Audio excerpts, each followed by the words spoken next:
Hello and welcome back to Data Kadak YouTube channel. So as you already know, we are solving Lead Code SQL 50 challenge. So today is day 29. Mock interviews, mentorship और resume review service तीनों देखो अपनी free हैं, तो फटाफट से Google form description में है, जाके भर दो। और तीसरी बात ये भी है कि अपना जो व्हाट्सएप का ग्रुप है जिसमें वर्किंग प्रोफेशनल्स हैं, lead data engineer, senior data engineer, अच्छे खासी कंपनी में जो काम कर रहे हैं, तुम्हें मेंटर करने के लिए रेडी है। तो उसके लिए तुम्हें मेरे इंस्टा के डेटा के हैंडल पे आना पड़ेगा, उसके बाद मेरे को मैसेज करना पड़ेगा, फिर तुम ना ऐड हो गए यार उस ग्रुप में। So for today's question is this: so customer who bought all products.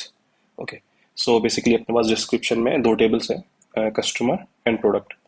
And for customer table ये इसका schema है जिसके अंदर दो column है customer ID and product की, which is of type integer, right?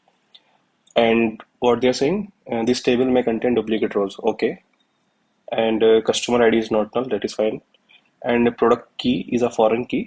Reference column to product table. So product key of this table, यानी कि product की जो column है वो product table का foreign key है. That means प्रोडक्ट टेबल का जो ये कॉलम है प्रोडक्ट की, ये इसका प्राइमरी की होगा। और फॉरेन की मेंशन करने का मतलब ये है कि जो भी वैल्यूज अपनी प्रोडक्ट टेबल के अंदर होंगी उसके अपार्ट अगर कोई भी वैल्यू हम कस्टमर टेबल के प्रोडक्ट की कॉलम में डालेंगे तो it will end up in a violation of referential integrity.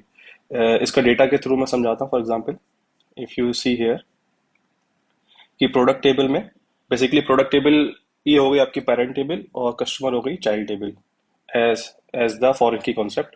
तो जो पेरेंट टेबल के अंदर जो कॉलम की वैल्यूज होती हैं apart from these values, for example अगर यहाँ पे 5 6 है इस प्रोडक्ट की कॉलम में और सिमिलरली ये प्रोडक्ट की कॉलम में 5 6 यहाँ प्रेजेंट होना ही चाहिए, अदरवाइज कुछ और इंसर्ट करेंगे फॉर एग्जांपल 7 या 8 हमने try to insert, so it will end up in a violation of referential integrity. So इसका मतलब ये है, तो ये एक्सप्लेन करने का मतलब ये है कि in that way we can drive the solution, right? So that's what like I am reading this and this is our product table. इसका स्कीमा ये है जिसके अंदर से वे की कॉलम प्रोडक्ट की और इसकी ये प्राइमरी की भी है, ऐसा यहाँ में मेंशन है। What we need to find, so write a solution to report the customer IDs from the customer table that bought all the products in the product table. So वो सारे कस्टमर आईडीज हमको list करने हैं जिन्होंने सारे products bot किए हैं that are present in product table. तो फॉर एग्जांपल एक बार एग्जांपल देके समझते हैं। तो ये कस्टमर टेबल है, इसका डेटा ये है एंड ये प्रोडक्ट टेबल। तो for example if you see here तो कस्टमर आउटपुट में 1 और 3 है। कैसे आया कि कस्टमर आईडी 1 ने 5 लिया है, product 5, okay, and customer ID 1 ने 6 भी लिया है, तो जो दोनों प्रेजेंट है प्रोडक्ट टेबल में, राइट? तो that's what 1 is in the output list. Similarly 2 ने सिर्फ 6 बाय किया है, राइट? तो यहाँ पे 2 की कोई और एंट्री भी नहीं है, तो 2 एंड आउटपुट में नहीं आएगा। सिमिलरली 3 ने 5 और 6 दोनों बाय किया है, तो वो सारे कस्टमर हमको फाइंड करने जिन्होंने सारे प्रोडक्ट्स बाय करे हैं, ओके। तो इसका सॉल्यूशन कैसे बना सकते हैं? सो एक एग्जांपल मैंने ऑलरेडी यहाँ पे क्रिएट किया, मैं उसके थ्रू समझाता हूँ। इसमें मैंने एक एक्स्ट्रा रो भी इंसर्ट किया है फॉर डुप्लीकेसी। तो डुप्लीकेसी कैसे हैंडल करेंगे वो let's see here, okay. So मैंने बस इसको सॉर्टेड ऑर्डर में कर लिया so that I can show you in the group wise manner, it make easier to understand, okay. So you can see here अगर इसको मैं कस्टमर टेबल को अगर मैं सॉर्ट कर देता हूँ और based and grouping on based on customer ID.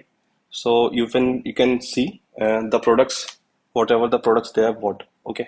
So customer 1 के अगेंस्ट में 5 और 6 दोनों लिया है, ओके। तो ये आउटपुट में आएगा 1। सिमिलरली 2 ने 6 लिया है, 3 ने दोनों लिया है 5 और 6, और 4 ने सिर्फ 6 लिया बट उसका एक रिकॉर्ड एक्स्ट्रा आ गया है। तो उसको कैसे हैंडल करेंगे, तो उसका सॉल्यूशन बनाते हैं। तो अगर हम क्या करते हैं, अगर हम ग्रुपिंग करके कस्टमर आईडी की और उसका काउंट निकाल लेते हैं, distinct count for the product की दे हैव बॉट, और उसको कंपेयर करा दें the total listing count of product की फ्रॉम प्रोडक्ट टेबल। सो इस केस में जो भी होगा वो सारे कस्टमर लिस्ट कर देगा जिन्होंने दोनों प्रोडक्ट लिए, ठीक है। तो एक बार समझते हैं। फॉर एग्जांपल एक मैंने यहाँ पे लिखी है, इसको इधर लिख लेता हूँ, ठीक है। तो मैंने क्या किया, इस कस्टमर टेबल पे ये क्वेरी रन करी। जस्ट अभी आप इस वाली लाइन को भूल जाओ, सिर्फ भी इतने पे फोकस करो, ओके। मैंने ये क्वेरी कस्टमर टेबल पे लिखी है, राइट? तो मैं क्या कर रहा हूँ इसमें, from customer table grouping on customer ID and I will count the distinct product की, तो डिस्टिंक्ट प्रोडक्ट की। तो अगर जैसे ये क्वेरी रन करेंगे तो सबसे पहले फ्रॉम क्लॉज होगा, स्टार्ट की कस्टमर टेबल पे स्कैन किया, then it will make groups on customer ID. तो कस्टमर आईडी के इसने ग्रुप क्रिएट किए लाइक दिस, 1 and 1, 2 का अलग, 3 का अलग, 4 का अलग। तो 1 ऐसे ग्रुप करेगा और उसके साथ में क्या कर रहा है, काउंट ऑफ डिस्टिंक्ट प्रोडक्ट। तो डिस्टिंक्ट जो भी प्रोडक्ट है वो उनका काउंट भी कर रहा है, तो उसका आउटपुट सिमिलरली ऐसे आता रहेगा।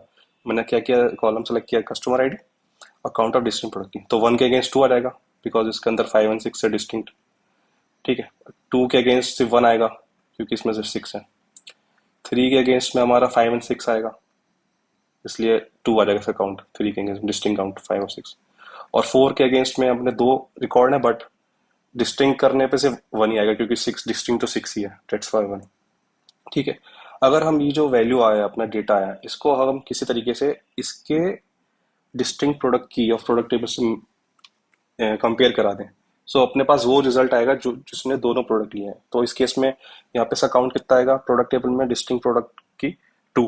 ठीक है, और 2 को कंपेयर कराएंगे इस काउंट से, तो उस केस में सिर्फ अपने पे 1 और 3 बचेगा, राइट। तो इसलिए फिर ये क्वेरी यहाँ पे हमने मेंशन करी है। तो ग्रुपिंग के साथ जब भी हमको कुछ फिल्टर आउट करना होता है कुछ भी चीज, तो हैविंग क्लॉज का यूज करते हैं। ठीक है, तो हम क्या कर रहे हैं बेसिकली, तो grouping based on customer ID and we are counting the distinct product key of this table, customer table only. ठीक है, तो ये सारे हमको ये रिजल्ट देगा यहाँ तक। ठीक है, फिर इसको हम 1 by 1 इक्वलेंट कर रहे हैं किसके, select count of distinct product की फ्रॉम प्रोडक्ट टेबल। ठीक है, तो इसकी वैल्यू यहाँ पे इस समय है 2। ठीक है, और ये जो बेसिकली इतने क्वेरी का जो आउटपुट है वो ये आया है, राइट। और इसको हर एक को कंपेयर कर रहे हैं 2 के साथ, तो जो जो मैच होता रहेगा वो अपने आउटपुट में आता रहेगा। बस तो काम करते हैं, इस क्वेरी को हम डायरेक्टली कॉपी करके इधर रन कर लेते हैं और आउटपुट में क्या सेलेक्ट करना है बस वो सेलेक्ट कर लेते हैं। तो ये काउंट की रिक्वायरमेंट नहीं है, यहाँ पे सिर्फ कस्टमर आईडी चाहिए। ठीक है, काउंट ऑफ डिस्टिंक्ट प्रोडक्ट की फ्रॉम प्रोडक्ट टेबल। ओके, एक बार इसे रन कर लेते हैं। सो या इट्स एक्सेप्टेड। सो बेसिकली मेरा फॉरेन की समझाने का कॉन्सेप्ट यही था कि फॉरेन की वजह से क्वेश्चन का सॉल्यूशन बनाना इजी हुआ, क्योंकि हम सिर्फ प्रोडक्ट की टेबल के डिस्टिंग करके ही हम यहाँ पे पहुंच पाए। अदरवाइज अगर फॉरेन की मेंशन नहीं होता तो यहाँ पे कुछ भी आ सकता था 7, 6, 5, तो उस केस में हम यहाँ पे डिस्टिंग काउंट नहीं कर सकते थे। तो इसलिए फॉरेन की जो भी डिस्क्रिप्शन में मेंटेन होता है, मतलब मेंशन होता है, वो हमको रीड करना चाहिए और उसके through question drive, solution drive करने का मेथड भी चेंज हो सकता है अपना। ओके, तो बस इसमें ये कैच पॉइंट था, और बाकी यार क्वेश्चन मीडियम लेवल का था, ठीक ठाक। तो या इट्स फाइन। सो ये एक बार सबमिट भी कर देते हैं।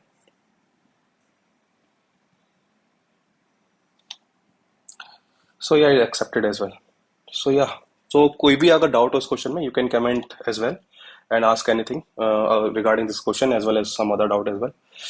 सो या, अच्छा लगा हो तो या वीडियो को लाइक कर देना एंड चैनल को फॉलो कर लेना। सो मिलते हैं नेक्स्ट वीडियो में। या थैंक्स फॉर वॉचिंग, बाय।